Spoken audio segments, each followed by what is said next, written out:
Buenas noches. Desde hace unos años, el príncipe de Gales, Carlos de Inglaterra, echa sutiles y no tan sutiles reprimendas a los arquitectos británicos por destrozar la belleza del país con moles sin sentido. El príncipe tiene razón. El espacio es un lugar donde habitamos y si lo parcelamos de forma inarmónica, es posible que incida negativamente en nuestras vidas. Para que nos entendamos, mejor hablamos del pasado, de cómo se construía en la antigüedad. Por ejemplo, los egipcios, los del tiempo de los faraones, no los de ahora, no construían en una edificación ningún fragmento ajeno al espíritu de la totalidad. Hacían una arquitectura viva, de manera que los ejes del edificio se orientaran a determinadas zonas celestes, atrayendo los influjos astrológicos que les interesaban. En los edificios representaban, en razón del número y la forma, las funciones fisiológicas del ser humano. Su geometría estaba en relación con la psicología y todo tenía un sentido total. Nada quedaba desgajado del tronco de sus conocimientos. En el templo hindú, por ejemplo, el altar tiene las proporciones del ser humano. La base es igual al ancho de un hombre con los brazos en cruz. Los ladrillos miden un pie y el centro del altar simboliza el navi u ombligo. En las viejas civilizaciones nada queda fuera del orden. No hay leyes de construcción arbitrarias y la estética está fundada en verdades físicas y metafísicas. Toda edificación era lo suficientemente armónica para que aquellos que la contemplaban no solo participaran epidérmicamente de su belleza, sino que se armonizasen también interiormente. Había una gran influencia entre la visión y la armonía interna. Toda arquitectura comprendía en sí el cosmos entero, o sea, la verdad. Y siendo la belleza el esplendor de la verdad, aún hoy en día nuestra generación, menos sensible que la antigua, no puede dejar de admirar esta arquitectura sagrada. Para hablar de este tema, tenemos esta noche con nosotros a André Malví, que hoy es ninguno, a Luis Racionero, urbanista y escritor, a Santiago Sebastián, catedrático de Historia del Arte de la Universidad de Valencia, a Basilio Baltasar, editor, y a Isidro Palacios, escritor y periodista. Yo quisiera empezar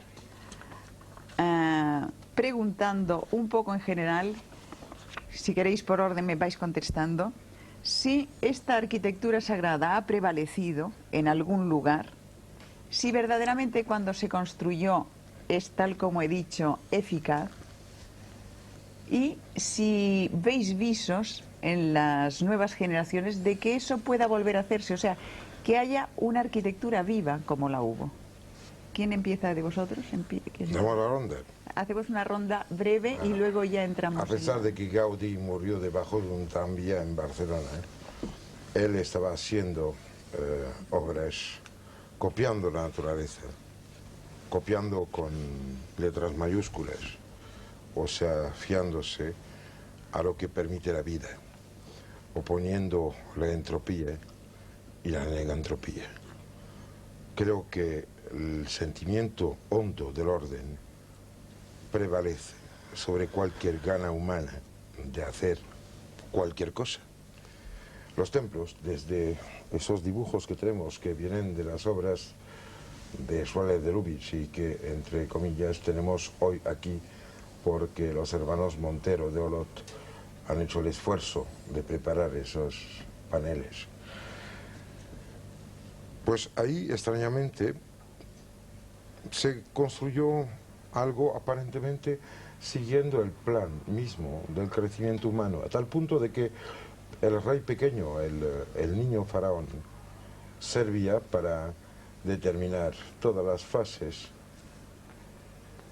del templo inicial y el faraón acabado lo llenaba. Creo que el hombre, porque al final es de esto que hablamos, porque arquitectura sagrada quiere decir algo que al final no solo tiene sentido frente a un paradigma u otro, sino que es eficaz, es actual, es algo que se pueda vivir. Creo que la arquitectura sagrada solo se ocupa de que los espacios que caracterizamos construyendo tengan algo que ver con lo que somos. Y si Einstein tiene razón cuando decía de que podemos entender el universo porque nuestra mente tiene una estructura similar al orden del universo, pues probablemente que tenemos que mirar con muchísimo cariño al inicio, respeto, atención y mucha prudencia todas las cosas de las cuales vamos a hablar. Luis. Mira, yo creo que hay que previamente plantear la cuestión antes del edificio, el lugar, el solar. Es fundamental darse cuenta que no todos los puntos de la Tierra son iguales, que hay algo que los antiguos llamaban genius loci, que existen unas fuerzas de la Tierra que los chinos miden en el Feng Shui, y para lo cual inventaron la brújula. Usar la brújula solo para mirar al norte es propio de rudimentarios, es como usar un televisor para clavar un clavo. Lo clavas, pero sirve para otras cosas. La brújula era un instrumento realmente complicado para captar estas energías de la Tierra, situar caminos, casas, diseñar pueblos. Entonces, partiendo de esto, sobre estos lugares que ya son sagrados, porque existen en ellos unas fuerzas telúricas, se hace la arquitectura sagrada.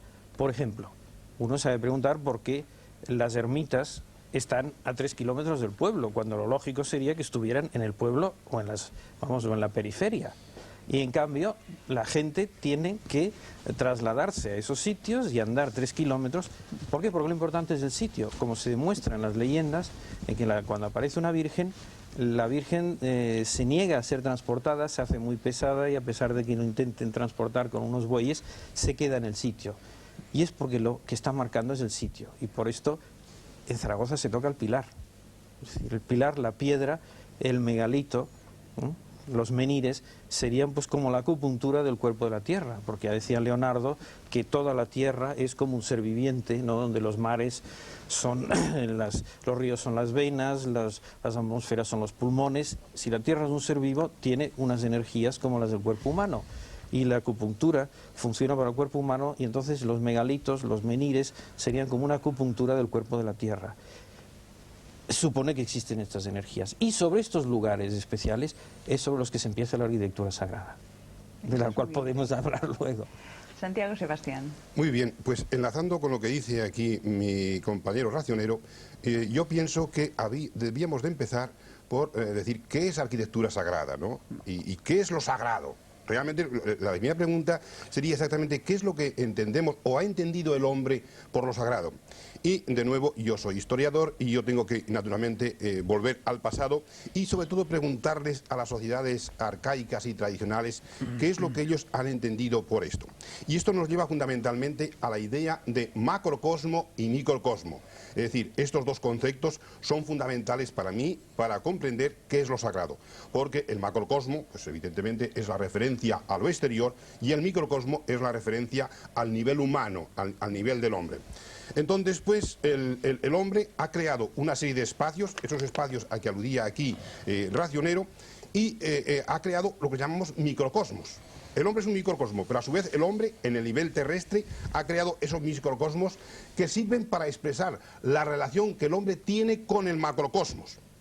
Entonces, pues, digamos, esos espacios que el hombre ha creado son espacios sagrados, son espacios donde radica lo real y absoluto. Es decir, por tanto, estos espacios hechos en función de un ritual y en función, digamos, de un rito y de un mito, son los espacios auténticamente reales. Esos espacios el hombre los ha limitado pues con una serie de convencionalismos, muros, lo que sean, y ha sido a través de una serie de simbolismos de carácter geométrico. Estos simbolismos son diversos porque obviamente los espacios sagrados tienen distintas características.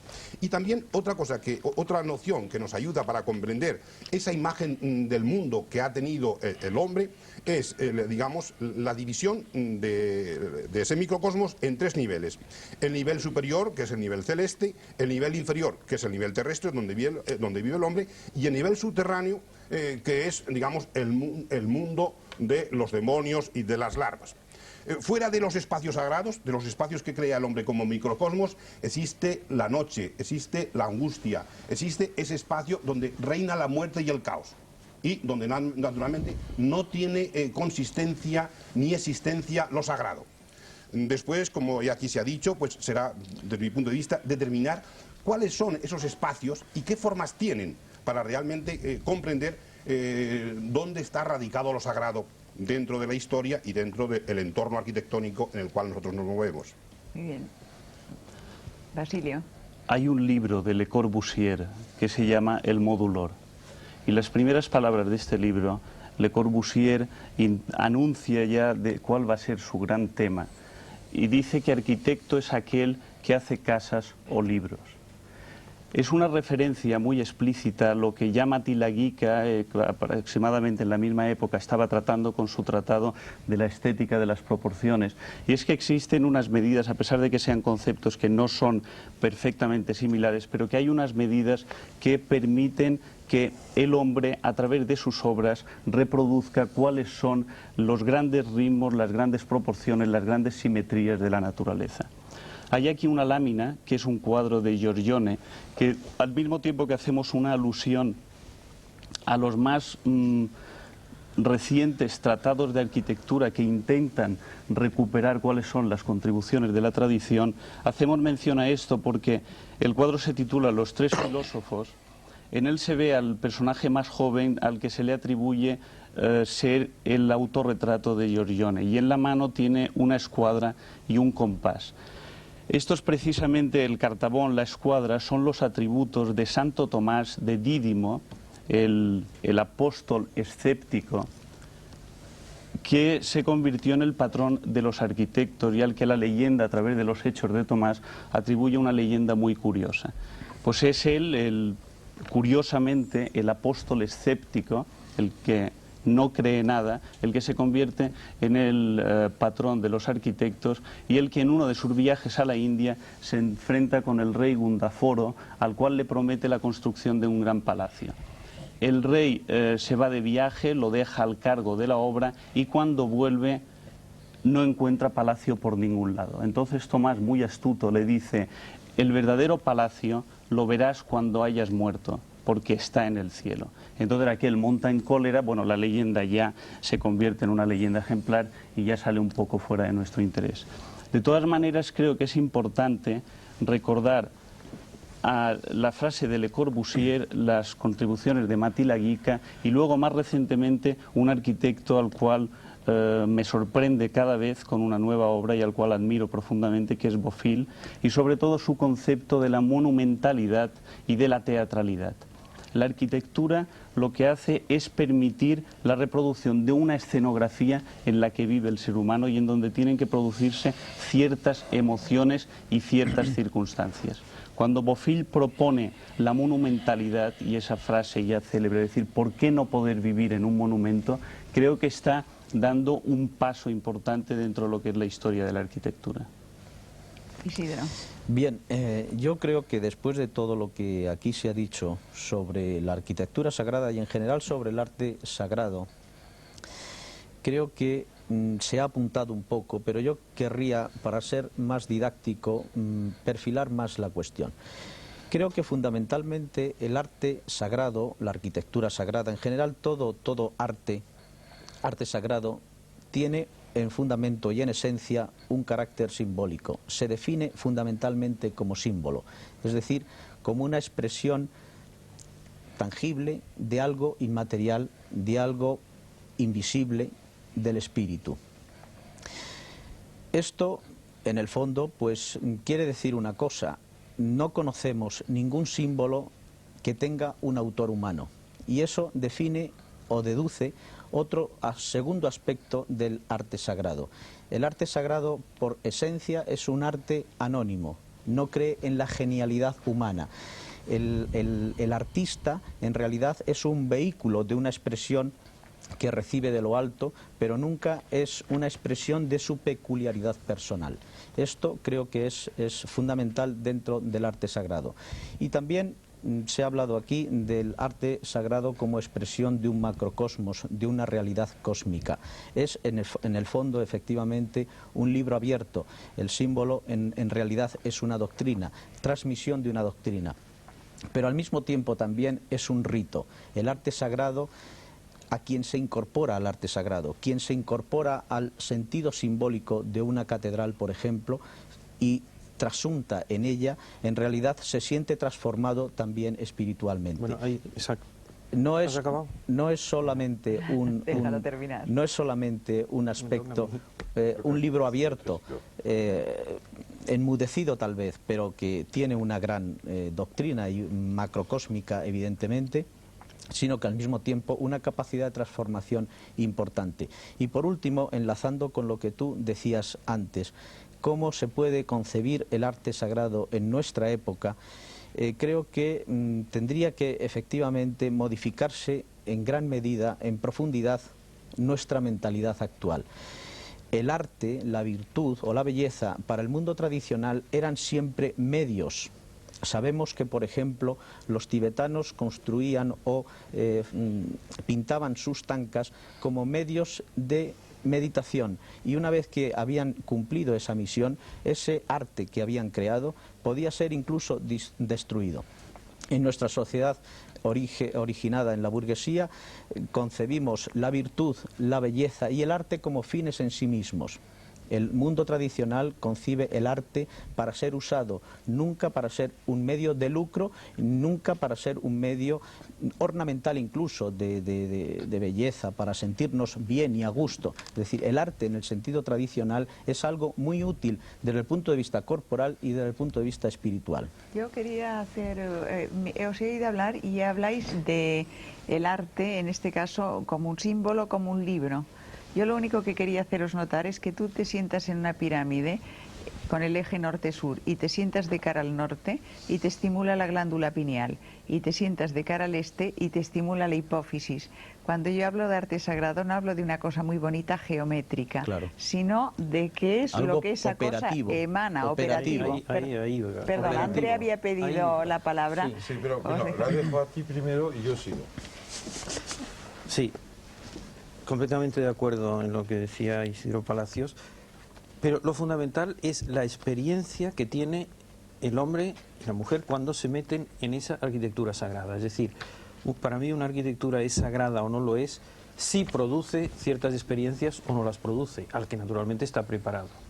Es decir, todo espacio genera un impacto en la percepción, que se traduce en un estado emocional, o no se traduce.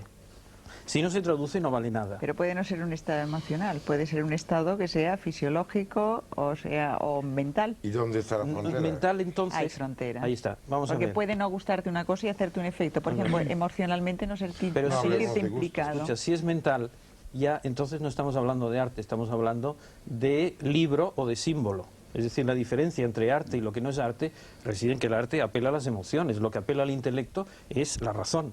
Es el argumento, no es el arte, naturalmente, ¿no? El arte, por definición, apela a las emociones y la emoción es un tipo de efecto fisiológico sobre el cuerpo humano, ¿no? Es una descarga del neurovegetativo que te produce pues aquellos síntomas que todos sabemos, el escalofrío en la columna vertebral, la aceleración del pulso, del corazón, sudor frío, etcétera. Bueno, la emoción estética, ¿no? Bueno, entonces, pero fundamental es que la arquitectura, el espacio te produce un efecto psicológico. Y que esas arquitecturas sagradas se hacían para ciertos estados psicológicos, y por eso ahí se hacían los rituales, porque los rituales, aunque ahora se han olvidado de ello, no se hacían para que nos dieran conferencias sobre sociología, sino que se hacían para que pasase algo a esas personas, para que se pusieran en contacto con su espíritu, para que tuvieran intuiciones de que hay algo más allá, y por eso había un ritual y habían todos unos gestos que hacía el sacerdote y miraba al este, que ahora se ha girado, y entonces las energías de unos y de otros chocan así y no van todas hacia un lado como iban antes. Es decir, tiene que pasar algo, o sea, un ritual, y por eso se llamaba una liturgia, que liturgia quiere decir la magia de la piedra, litos, ¿no? Entonces, un ritual era para hacer trascender a las personas hacia esa dimensión espiritual. Claro. Y todos los rituales que realmente lo son, consiguen algo de este estilo, y los que no, los que se convierten en una mera conferencia o en una repetición vacía de formas y que te dejan igual que cuando has entrado, pues son rituales muertos, que en su tiempo sí que debieron ser vivos. Y la arquitectura estaba hecha para caja de resonancia de esos rituales. Bueno, me has comido un poco de lo que quería decir. Por eso hablaba hablando de liturgia, claro. Hombre, ya te conozco. Por amistad te deja hablar primero. Gracias. Bueno, vale. El prodigioso es que, aunque hablemos de los símbolos hechos dentro de piedras, porque piedras acabas de hablar, empezaron por ser piedras.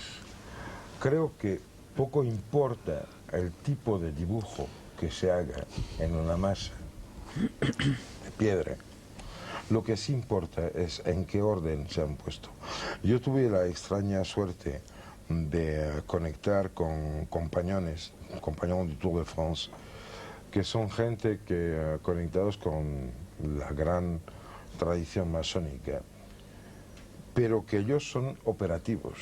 Quiero decir que tienen realmente cincel y martillo y piedras, y con una cuerda dibujan sobre el suelo las cosas que después van a realizar. Aprendí mucho de ellos. Ellos me enseñaron, por ejemplo, de que hay que cuidar de que no se pongan las piedras en un orden o una dirección diferente de la cantera. Que las piedras de afuera de las montañas no sirven, que hay que usar las piedras de dentro de la tierra, porque el arte de construir es coger el vientre de la tierra y ponerlo afuera. Que el arte del constructor era arquitectónico, no el arquitecto. Pues era el arte de hacer entrar espacio y luz a donde había oscuridad, opacidad y compacidad. Todo lo que es ritual implica la posibilidad de entrar. Que nadie olvide nunca que la perfección de una pared se rompe por unos defectos y pecados que se llaman puertas y ventanas. Que los ritos que permiten a los hombres vivir los sitios sagrados necesitan los defectos, y que el objeto final de los ritos, cuando realmente son cumplidos como tienen que ser, es de que se descubra uno la perfección, que hace que, aunque entre por sus defectos dentro de sí, ya no habrá más sitio para que más defectos dejen más sitios. Creo que no hay que nunca parar en el tamaño de la historia, en las ridiculeces de los dibujos, lo que son meramente huellas momentáneas de un enfrentamiento con una historia, con unos coetáneos, con los vecinos o con quien sea que te haya aprendido a traer la piedra, porque muchas esculturas son realmente símbolos que aprenden cosas, pero muchísimas otras son solo el hecho de dar una excusa gráfica a la necesidad de poner un bloque. André, perdóname por anticiparme, Basilio. No. André, has hablado de algo muy interesante, que es el orden de las piedras. Sí. Pero a mí me gustaría apuntar algo en relación a ese tema también, y es, dentro de la arquitectura sagrada, a la forma de las piedras, a la forma que adoptan las piedras. Curiosamente, en la arquitectura sagrada existen geométricamente dos piezas claves decisivas, que es la esfera o la circunferencia y el cuadrado. Desde el punto de vista tradicional, esto es sumamente interesante, porque sabemos que la esfera o el círculo se refiere siempre al cielo, a la presencia del cielo y a la presencia de Dios, mientras que el cuadrado se refiere desde un punto de vista más eminente a la actividad divina que genera la creación, y por lo tanto se ha referido siempre a la tierra. Curiosamente, el cuadrado con sus 4 elementos se aluden directamente a los 4 elementos que los clásicos consideraban que estaban compuestos todos los, digamos, la composición de la Tierra, los humores de la Tierra y los humores del hombre, los elementos de los signos, de los puntos cardinales, en general aludían al número 4 y a la posición cuadrada. Ahora bien, si nos fijamos en cómo esto se ensambla y cómo esto se perfila en, por ejemplo, una catedral donde la columna se asienta en un principio básico rectangular o cuadrado, que significa la tierra, por tanto, simbólicamente hablando. No, las 3 tablas. ¿Perdón? Las 3 tablas, la cuadrada, la rectangular y la circular. Exacto. Sí. La columna como elemento de tránsito que une al círculo o a la esfera que es el cielo, y esto repetido una y otra vez en el elemento vertical y en el elemento occidental. Si luego tenemos en cuenta y hablamos de la orientación, por ejemplo, de las iglesias, que sería un tema también interesante, vemos en realidad que no es nada ocioso dentro de un elemento como estamos discutiendo aquí hoy sobre la arquitectura sagrada, ¿no? Es decir, quería apuntar este aspecto. Yo quisiera insistir sobre las ideas que acaba de exponer Palacios, porque pienso que la definición de los símbolos, de lo sagrado, me parece fundamental. Y ya él aquí ha anunciado algunos, pero digamos los llamados símbolos primordiales son, primero, el centro. Y todo espacio supone la presencia, es decir, un punto de partida, un centro. El centro, a su vez, engendra el círculo o la esfera. Después tenemos, evidentemente, el cuadrado, y la interferencia de los dos, del círculo y el cuadrado, nos da la cruz. Por tanto, el punto fundamental es el centro. No se concibe ningún espacio sagrado sin la presencia de un centro. Entonces, ¿por qué? Porque ese centro, evidentemente, es la manifestación del uno hacia lo múltiple, de lo oculto hacia lo manifiesto y, fundamentalmente, de lo temporal a lo eterno. Es decir, pues es algo dotado de una energía tal, de carácter expansivo, que hace pues que las personas que se encuentran dentro se sientan emocionadas. Sean o no artistas, porque las emociones pueden ser de distintos ciclos. Yo quisiera recordar a este momento, y me lo ha sugerido aquí Racionero, cuando Jacob iba por el desierto y luchó con el ángel, quedó caos, buscó una piedra para reposar y tuvo un sueño debido a la virtualidad de la piedra. Es decir, el símbolo era la piedra, pero una piedra que estaba en un centro que, de acuerdo con esa división del cosmos en 3 niveles, inferior, terrestre y celeste, permitía naturalmente la conexión con los niveles celestes. Y él soñó que por ese sitio, por esa piedra, subían y bajaban los ángeles. Era, por tanto, se encontraba en un centro que permitía la unión de los distintos niveles cósmicos. Entonces, este me parece que es fundamental, el que ese lugar sagrado, tenga la forma que tenga un centro. Sin la presencia de un centro no puede haber lugar sagrado. Espera que iba Basilio un momento. Sí, Basilio.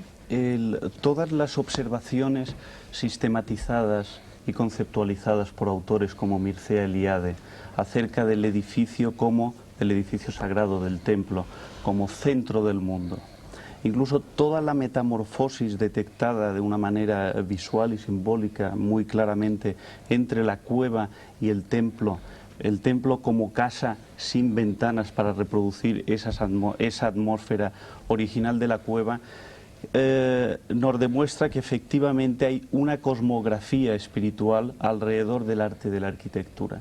Y en la literatura podemos detectar no tan solo cómo la arquitectura se transforma en esa escenografía esencial del espíritu humano para las ceremonias, para el rito, para la liturgia, para la música, como gran caja de resonancia, y sobre todo como maqueta a escala del universo en una realidad tangible que pueda ser experimentada por el ser humano, sino que además en la literatura podemos encontrar, si me permitís, os leo un pequeño fragmento de los manuscritos del Mar Muerto, que, como sabéis, pertenecían la literatura de la Los secta, esenios. de los esenios, Sí. en Habla del maestro de justicia, por favor. en Qumran. Porque es este el que importa ahí. Y entonces estos salmos del maestro de justicia tienen una relación bastante directa con lo que estamos aquí comentando.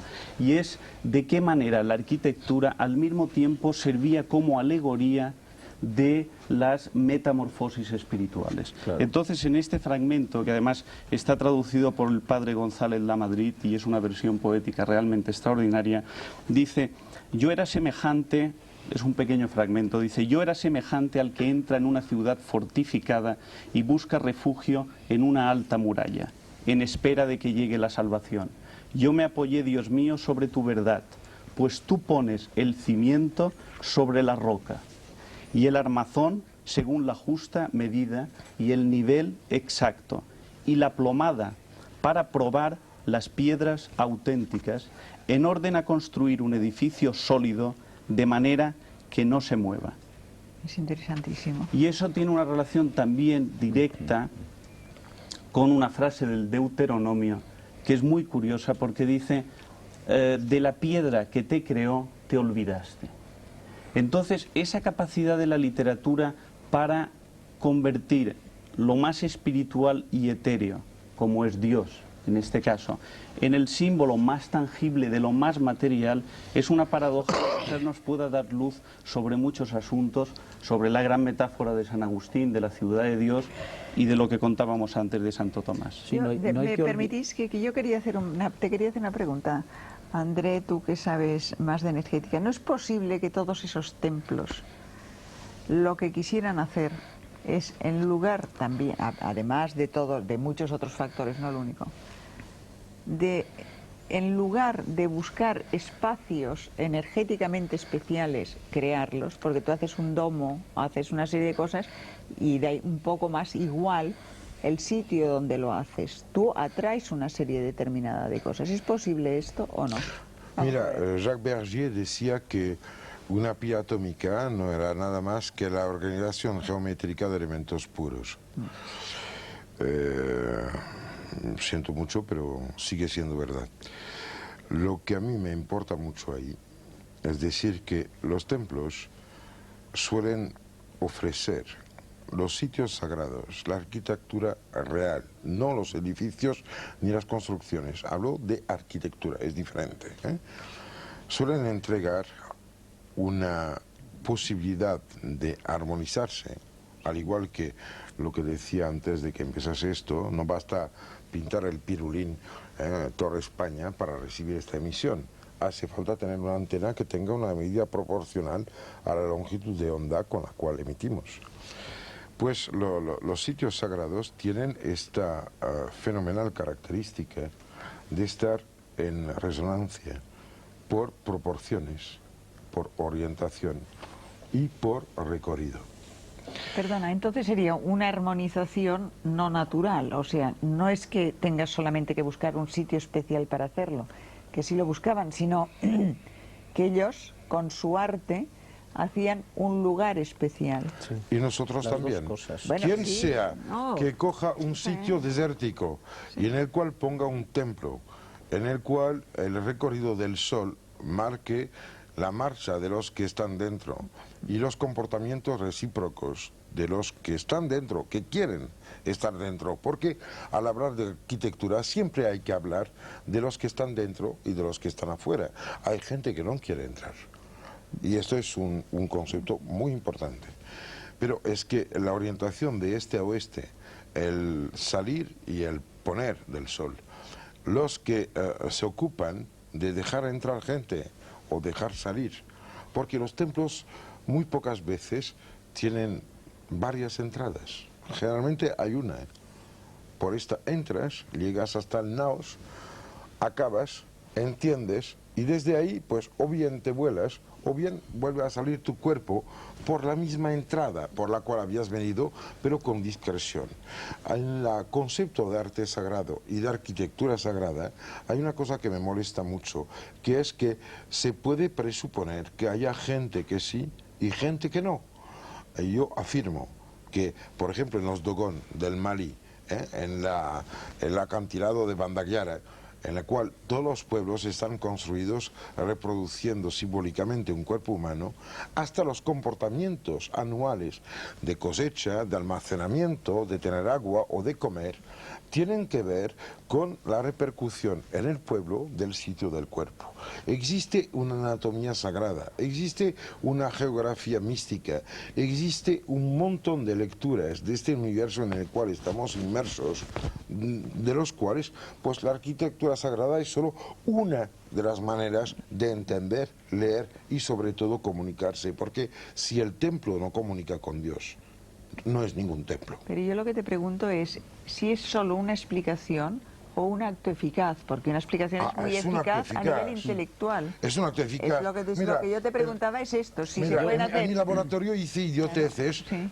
que fueron, bueno, empecé con las pirámides y después seguí con construcciones en cartón de todas las formas cristalinas que yo encontré. La cosa que es fascinante es que la forma más eficaz es la cúbica, pero esta también es la forma de la sal, que cuando cristaliza es cúbica y cuando realmente hace su cristal complejo es una pirámide que tiene exactamente la misma medida proporcional que la de Keops. Pero además de esto, es que extrañamente cuando empiezas a alterar esas estructuras cristalinas, la gente enferma. Habría que hablar de bioquímica, habría que hablar de enfermedad y de salud, habría que hablar de vida y muerte para poder entender lo que es el sagrado, porque si el sagrado es solo un regocijarse por haber entendido, no sirve a nada. El sagrado es entrada de la luz, de la vida, de la fuerza y del universo. Si no somos acordes y armónicos con el universo en el cual estamos, no somos nadie. Perdona, Sí, entonces, ¿un templo o una arquitectura sagrada te puede ayudar a armonizarte aunque tú no hagas nada? Por supuesto. Esto es lo que quería saber. Quería puntualizar un poco tu pregunta, siguiendo con la explicación que estaba dando André Malví. En realidad tú has preguntado si, con relación al templo, si el templo se fundamenta en un lugar, de lo que hablaba antes Luis, un lugar ya sagrado con una determinada fuerza telúrica. Eso se ha buscado muchas veces. O por otro lado, si se funda ex novo. Yo creo que en realidad en toda la historiografía de la arquitectura sagrada se dan los dos aspectos. Sabemos que tantas iglesias, tantos templos cristianos se han levantado sobre anteriores templos paganos. En ese sentido continuaba una tradición sagrada que se iba perpetuando. Pero por otro lado también el templo evidentemente se puede fundar ex novo como un mito fundacional. Lo que yo querría puntualizar es un dato significativo. El templo no existía en el paraíso. Todo el paraíso, cualquier árbol, era un templo. El templo surge en la medida en la que de alguna forma el hombre tiene noción de haber abandonado el paraíso, es decir, la geografía sagrada, el mundo como sagrado, y empieza a distinguir un espacio profano de un espacio sagrado. En el espacio sagrado donde se puede refugiar, donde puede llegar incluso a tener una realidad auténtica de las poderosas fuerzas divinas y de su sabiduría. Mientras que cuando está fuera del templo está desprotegido, en una geografía abierta, desprotegido material y espiritualmente. Es decir, en ese sentido creo que es importante. Por ejemplo, el sintoísmo en este sentido, como una de las formas religiosas más antiguas de la humanidad, conserva este sentido paradisíaco del templo. Sabemos que el templo en el sintoísmo está descrito de alguna forma por aberturas a la naturaleza. Hay una puerta y en realidad pues allí es un mar o un jardín, Entonces, una selva. Entonces lo ideal sería cuando el ser humano pudiera estar en la naturaleza perfectamente convertida en un templo. Eso es. Eso sería recuperar el paraíso, es decir, el retorno al paraíso pasarnos de que la han buscado. arquitectura sagrada, porque la arquitectura más sagrada de todas es la de la naturaleza. Efectivamente. Yo pienso que para perfilar mejor estos conceptos que aquí se vienen exponiendo, pues yo incidiría en algo que me parece esencial. no para la creación de una arquitectura, ¿no?, sino para la creación de un espacio. Pienso que el concepto aquí que estamos usando, arquitectura sagrada, quizá el más apropiado sería espacio sagrado. Ese me parece. Y este espacio sagrado pues puede ser un espacio cerrado, puede ser un espacio interior y también puede ser un espacio exterior. Porque antes aquí Malví decía, pues hay espacios que entran o que salen. No, y es que los edificios o los espacios sagrados pueden ser interiores y sabemos nosotros que en algunas civilizaciones, pues naturalmente en ese interior solo entraban los sacerdotes. Mientras que en los templos cristianos, lo dice la palabra eclesia, eclesia significa asamblea, no se concibe un templo cristiano sin una reunión bajo un techo. Es decir, que cada época, cada cultura, naturalmente tiene unos condicionantes de tipo teológico, místico, que son los que determinan. Y, naturalmente, ese espacio exterior también existe en la arquitectura cristiana, ya que muchas de las fachadas de los templos cristianos, especialmente pensemos en el barroco, se convierten como en el, digamos, altar mayor de una plaza que hay ante la fachada del templo. Por tanto, yo precisaría pues los conceptos estos fundamentalmente de espacio, porque el concepto de templo nos puede traer confusión. No es solo templo, es arquitectura. Perdona que iba a hablar Basilio. Pero quería, si me permites, Basilio, y luego por favor le das la palabra a él, que se la ha quitado antes también y luego no se la devolvimos. Es que quería, si no quedaría un poco descolgado, con relación a lo que tú estás diciendo de espacio. Es que el espacio sagrado se complementa con la idea del tiempo sagrado y el tiempo profano. Es decir, la fiesta se distingue, la fiesta del santo o la fiesta del dios, el que sea, se distingue del espacio, del tiempo profano, de la misma manera y en la misma relación en la que podemos distinguir un espacio sagrado de un espacio profano. No quiero decir nada más y no quiero extenderme en ese sentido. No, lo que me gustaría es que no olvidáramos otra de las observaciones que pueden complementar toda esta charla sobre las arquitecturas sagradas, y es cuando pensamos o hablamos sobre las funciones del templo, no olvidar una que me parece notable y muy importante, y es que se han constituido como inmensas bibliotecas de piedra que contienen un saber codificado mediante las imágenes y que es curioso porque reproducen un poco la observación del filósofo de la Escuela de Viena, Wittgenstein, cuando establece la diferencia entre el decir y el mostrar. Entonces el discurso racional dice mucho o poco, depende de quién es pues el vocero que lo transmite, pero las imágenes muestran mucho. Entonces, bueno, y hay una cosa todavía mucho peor, y es que ya no la imagen, es que dentro de la piedra existe una estructura cristalina. Normalmente las piedras son de silicio, oxígeno y aluminio. Ahí hay unos retículos cristalinos que se pueden fotografiar con rayos X. Y en los fallos de esta estructura se puede grabar información. Un chip no es otra cosa que eso. O sea, el Silicon Valley está hecho pues de cosas de silicio, como las piedras. Y entonces, de la misma manera que podemos grabar memorias en un chip, cualquier piedra es susceptible de almacenar memorias por sonido y por presión. Y por eso, ya ni siquiera, la forma también, pero ya ni siquiera la forma, O sea que las piedras podrían ser codificadores de memorias históricas de muchos años atrás, que se descodifican tocando o pisando o estando. O sea que imagínate el contenido. Por eso los edificios nos parecen vivos, ¿no? Cuando dicen que la piedra tiene memoria, que entras en un sitio que tiene memoria de lo que ha pasado allí, ¿no? Tiene algo que ver con esta capacidad de ser un chip que tiene ya la propia piedra. Con Luis, contigo, hablamos de una cosa, que toda la investigación de punta en física teórica va en una dirección, diciendo que cualquier estructura cristalina perfecta, o sea, sin defectos, que es lo que usamos ahora, un transistor, actualmente un chip es una placa con defectos, utilizamos defectos, pero ya se está hablando de la perfección, o sea, un elemento natural perfecto. Este elemento natural perfecto siempre tiene una forma cristalina.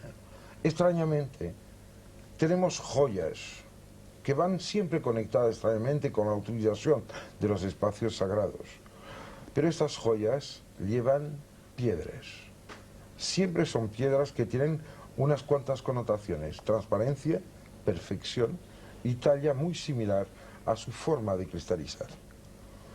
Hace años, ¿verdad? Sí. Que hablamos del momento en el cual, si empezamos a poner memorias en cristales, también tendremos que empezar a leer la memoria que hay en muchos cristales puestos en vitrinas y escaparates de muchos museos. Y en anillos. Y en anillos. Y collares. Pero hay una cosa muy importante que dijiste, que es la siguiente. Hablabas de iglesia y hablabas de la reunión y del techo. El techo es lo que hace que de repente un hombre se aparta del universo, pone un límite, dice, yo voy a ser un microcosmos en el cual voy a intentar comprender e entender. De manera extraña, el arte magno en la construcción de los templos a los cuales te refieres, que son muy claramente cristianos, es el hecho de gente que son los herederos de los grandes constructores que nacen como el orden del templo, se encuentra con Aladín, etcétera, y que entre 1200 y 1500 pues nace realmente el arte de organizar las vigas para hacer techos, cosa conocida en los círculos iniciáticos, tantos de compañones como de masones, como el péndulo de Salomón. Me parece muy importante esta arquitectura del cielo, que a pesar de que sirva para protegernos de la lluvia y de las intemperies, sirva como símbolo de las direcciones, porque en realidad el templo es el centro desde el cual el microcosmos, este humilde ciudadano lambda que somos todos, puede conectar con las direcciones que organizan la totalidad del espacio. Si un templo no permite a alguien que entre de vivir la conexión por armonía, por simetría, por lo que quiera, por plomada, por escuadra, por nivel, si no le permite de vivir el universo, no es templo, solo es casa. André, celebro que estemos de acuerdo en este aspecto, y yo ahora, para aclarar más, yo hablaría de la función de los espacios, porque hay espacios que son los eclesiásticos, la iglesia, el templo, para reunirse y entrar en contacto con la divinidad y con el universo, con el macrocosmo. Pero hay otros espacios que son sagrados, que son los espacios funerarios, donde también pues el hombre muere, pero es que el hombre no muere. La muerte es solo un paso de nivel, y después de la muerte hay otro mundo.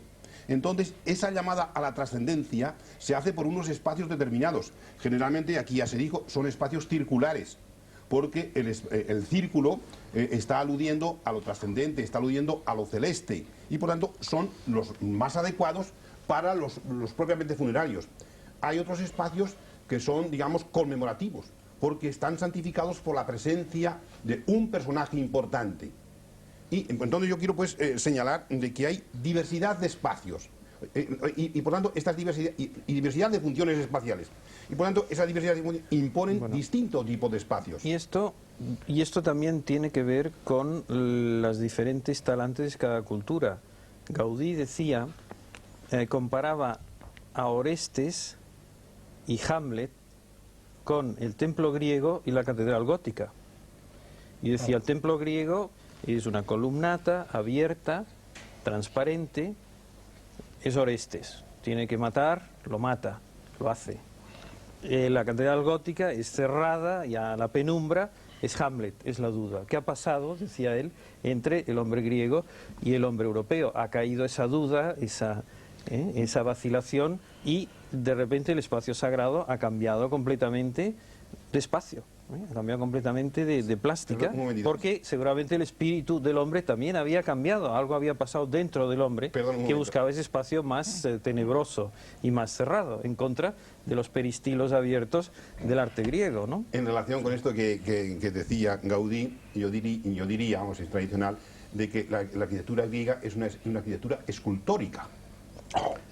Bueno, pero esto es irrelevante. Pero esto es- Bueno, luego pero te lo para mí damos. esto es irrelevante. Lo importante es qué estado de espíritu produce qué arquitectura. Esto es lo que nos Claro, interesa claro, fundamentalmente. eso. Porque- No darle nombres, porque darle Aunque nombres no Andrés- sirve para nada. Andrés se ¿Qué exalta- estado de espíritu nos está revelando un templo griego? Tú fíjate, yo estaba repasando mentalmente todos los tipos, ahora intentaba ver todos los tipos de templos que ha hecho la humanidad.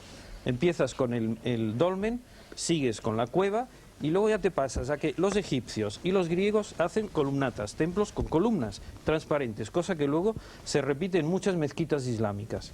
Mientras que por el otro lado tienes lo bizantino, el románico y el gótico, y luego ya el barroco, el renacimiento y tal, que ya es una cosa cerrada. Y luego si te vas a Oriente, bueno, pues tienen las estupas hindús, los templos chinos que son ya más abiertos, los japoneses también, es decir que hay unos cuantos prototipos y no muchos más. Es decir que hay o el templo abierto o el templo cerrado, Luis, por decir dos. confundes la función y la realización. Mira, existen Lo confundes cálculos, tú, lo no, confundes tú. hay cálculos Yo no muy lo confundo. claros que dicen que la famosa leyenda que dice que los templos griegos están construidos así para que con la perspectiva se vean cuadrados y perfectos, en realidad viene de que se ha hecho en piedra, se ha reproducido en piedra una estructura de madera. Sí, sí, si esto lo sabemos, esto, Bueno, esto muy es bien. sabido. Pero que lo es que sacaron de los esto egipcios, vale además. para templos egipcios Claro. con las columnas Por supuesto. lotiformes, Claro. etcétera, etcétera. Yo no veo el por qué hay que plantearlo así. No va de luz o de no luz, va de ir, vivir, actuar, captar o de solo representar. El problema Bueno, esto es una fundamental... interpretación tuya, Andrés. No, pero lo que hay pero es... permite acabar. Bueno, pero lo que hay es lo que hay. Y en unos hay columnas y en otros hay paredes. Lo digas tú como lo digas. Sí, sí, por supuesto. Muy bien. Es que cuesta más barato de hacer columnas que paredes. Bueno, esa es Bueno, una eso no estamos de acuerdo, ¿no? Mira, yo creo que en esto la cuestión es la cuestión es identificar el estado interior del hombre en un momento dado. Voilà. Es decir, la diferencia, por ejemplo, que existe entre el románico y el gótico en ese sentido es clásico. Es decir, el hombre en el románico se ve claro por el sentido simbólico y por la humanidad que vive ese arte, que es un arte puramente interiorizado, de penitencia, de búsqueda interior, de lo que tú quieras, pero interiorizado. Mientras que el gótico en ese sentido es más una explosión de luz y es diferente en ese sentido, aunque yo estoy de acuerdo con lo que dice Luis, pero no se puede en ese sentido comparar uno con otro en función de defectos y de virtudes, sino en función de estados espirituales concretos, de vivencia concreta. Ahí estamos de acuerdo Exactamente. y no tengo nada que decir. No, eso De está- todas todo maneras, el mundo lo aceptamos. estamos de acuerdo. Sí, no, pero de todas maneras, en el anterior debate en el que participé, que hablábamos sobre el viaje iniciático, que algunos de los presentes estábamos allí, yo intenté ir sembrando ciertas dosis de escepticismo razonable respecto a todos estos temas, porque si no al final el espectador que está en su casa pues podemos dar la impresión de que realmente todos habíamos bajado a la tierra de los muertos, habíamos saludado a unos cuantos de por allí y habíamos vuelto a subir y entonces estábamos explicando de qué iba el viaje iniciático. Yo en este caso lo que propondría es también suspender un poco estas expresiones que evidentemente en un coloquio pues son las que tenemos más a mano respecto pues estados del espíritu y ceremonias, todo esto porque realmente tenemos que relativizarlo o por lo menos Y entonces es tratarlo como con pinzas. es cuando nadie entenderá nada. No. Y se van a armar Yo el creo que gran sí, lío. yo creo Hombre, que sí, claro. yo creo que la pero vamos gente- a relativizar, mira, yo ponernos creo en que la plan gente científico, en entiende. plan así, Dejad no de cuesta decir nada a Basilio hacerlo. lo que quería Hombre, decir claro. y Bien. luego No ya quiero veréis. decir Este por- juego también lo puedo jugar yo, Basilio. Pero Ay, Luis- no tiene ninguna gracia, ¿eh? De acuerdo. No te hagas ahora el académico porque eso lo podemos hacer todos. ¿eh? Y hacemos precisamente No, el pero esfuerzo yo, de no lucirnos y de intentar explicar las cosas con claridad. Si Luis. empezamos a relativizar y a decir lo que dijo tal y lo que dijo cual y lo que dijo cual, pues bueno, vale, entonces la gente tendrá 8 opiniones, como siempre, ¿y qué? ¿Y qué habrá ganado? No, pero eso está bien y la susceptibilidad también es muy sana y es Exactamente. estimulante. De todas maneras, Exactamente. mi observación era simplemente, no para relativizar ni ponernos en plan académico, que para eso está además nuestro amigo Santiago Bueno, para eso Sebastián, estamos que para todos. eso es catedrático. Todos, aquí todos, Carlos. No, Claro. lo que quiero ¿Qué le decir, dirías? Luis, Que tenemos- es que si hablamos del templo griego e intentamos deducir una tipología espiritual de estas construcciones, no hay que olvidar que a pesar de que el templo griego esté abierto, en ese mismo momento se están realizando todas las ceremonias de iniciación órficas que se realizan en la más tremenda oscuridad. Entonces, lo que propongo es ir sacando todos los elementos que nos den, que nos permitan ampliar el puzzle Eso lo sí, más posible. eso sí. Y Bueno, pues evidentemente eso sí. en un coloquio todo será provisional, Yo, pero antes que de nadie tenga entienda... un calambre, contesto. Pues voy a... A ver. No, dejémosle. No, es que poner dialéctica de luz o oscuridad está muy bien, pero nos va a llevar muy lejos del punto de vista bioquímico. La cosa importante es que al final el templo fundamental es el hogar. Extrañamente, desde las cuevas neolíticas, en las cuales el fuego delantero alejaba el peligro ajeno de la noche, hasta hoy, seguimos hablando de hogar, de la llar del foc, du foyer. Y yo pienso que quien no entiende la importancia del fuego puesto en medio, altar midriático o altar de lo que te dé la gana, no he entendido nada. Tampoco el que es capaz de ir a dormir sin el sentimiento brutal del contacto con Dios, que por tontos durante el día no tenemos, y que de noche, muchas veces, sí, la divinidad nos roza de sus alas. No he entendido nada. El templo no es una construcción, el templo no es un monumento, el templo no es algo que se visita, el templo es un sitio en el cual no mueres. El templo es el sitio en el cual encuentras la vida, no la tuya, sino la vida en general, la de cualquier cosa que viva. Y hay que plantearse qué quiere decir la vida cuando alguien entra dentro de un templo. El universo se va al desorden, se llama la entropía, y la vida se opone a esto, es la entropía. Cuando alguien existe, pone orden frente al desorden general del universo en el cual se encuentra.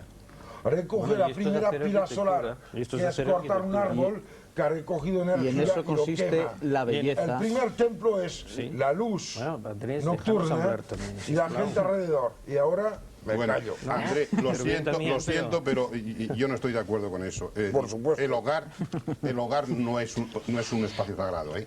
Lo siento mucho. Es que es una pena para ti, pero... No. Bueno, Yo yo añadiría, los yo romanos añadiría en eso diciendo- que es un hogar sagrado. Es decir, tú has dicho una cosa muy interesante. Los dioses lares. El día o el tiempo o el momento. Por ejemplo, vamos a hablar ahora de decadencia. En el momento en que ha dejado de haber fuego en los templos y las velas ya no se encienden como siempre, tradicionalmente, con fuego, sino con luz eléctrica, podemos empezar a hablar de la decadencia de los templos. Sí, señor. Podemos hablar de decadencia sagrada en el interior de un templo sagrado. Totalmente. Todas las mariposas Y andaluzas aludiendo a lo que tú frente a decías los bombillos. antes, de dar elementos para que se entienda lo que estamos aquí hablando, que creo que en principio puede entenderse fácilmente, pese a las expresiones, basta incluso con citar, por ejemplo, ¿por qué hemos hablado de tránsito del mundo de la oscuridad o del espacio profano al espacio sagrado, del cuadrado de la tierra hacia el cielo, espacio circular? Hemos hablado de todas estas cosas y curiosamente, ¿cómo se llama, por ejemplo, ese espacio de tránsito en un templo cristiano? ¿No se llama acaso una nave? No alude eso, por ejemplo, el hecho mismo de citarlo, la nave del templo, el lugar por donde transitamos, donde Quería navegamos citar antes hacia una las cosa. vías eternas. Quien Por sea ejemplo, que me ¿no? monte una pared Hay tantos con piedras elementos. circulares, esféricas. Las paredes son hechas de piedras cúbicas. Pero, perdón. La esfera no permite la pared. Esto de la nave que tú asignas, que evidentemente es el espacio en que se mueve, el nombre procede, digamos, de una de las primeras imágenes que hay en el mundo bíblico sobre lo que va a ser la iglesia. El arca de Noé es Claro. la primera imagen Claro. y es una nave. Exacto. Entonces el templo tiene es una nave. Efectivamente. En cuanto- es una nave que camina es un tránsito, por este mundo, de este mundo por hacia este el mundo, otro, hacia el de puerto nuestro final de mundo oscurecido, de nuestro yo, incluso de nuestros apegos, hacia el ir desprendiéndonos de nuestra realidad mediocre. ¿Y cómo hacemos Pero es con una Rayana, el que camina sobre las aguas y que poco tiene que ver con Noé? Perdona, y la nave ya estaba en los templos egipcios. Porque en el Santo Santuario, en el templo También egipcio, son está la todos nave de Isis. elementos La nave de simbólicos Isis. que meditando en ellos nos ayudan Claro. a efectuar ese tránsito que está ahí, que es el espacio sagrado, que es el tiempo sagrado, que es la arquitectura Pero sagrada. bueno, lo que ¿no? quería saber Que si es yo un- al principio si hay unas proporciones, unas formas, unas maneras de Exactamente, una construir. técnica, Que, independientemente de si es un templo o no. que si Pues, Luis, existen te diré formas, una cosa proporciones, tonta. Existe. espacios El que codo, crean... Sí, el señor. codo, la medida, lo que decíamos antes del iniciar de la emisión, que hay cosas que se hacen con el dedo, que son trazos pequeños, otras con la mano, que son un poco más grandes, otros con el antebrazo, otros con el brazo, otros con el cuerpo, y a veces unos con la vida, y estos son templos. Bueno, Bueno, siempre acabas bien la frase, pero es cuando la estropeas, porque entonces cuando la gente ya no entiende nada. Estamos diciendo qué formas Ahora son... me toca a ti explicar. Ah, claro. que hable el arquitecto. que hable el arquitecto. Sí, pero ya han venido a Oye Luis, de traducir todas las- maneras, lo que comentábamos antes de empezar el programa, que te decía que había una frase de San Bernardo, del gran constructor del Cister, en contra de los del Cluny, acerca de esos...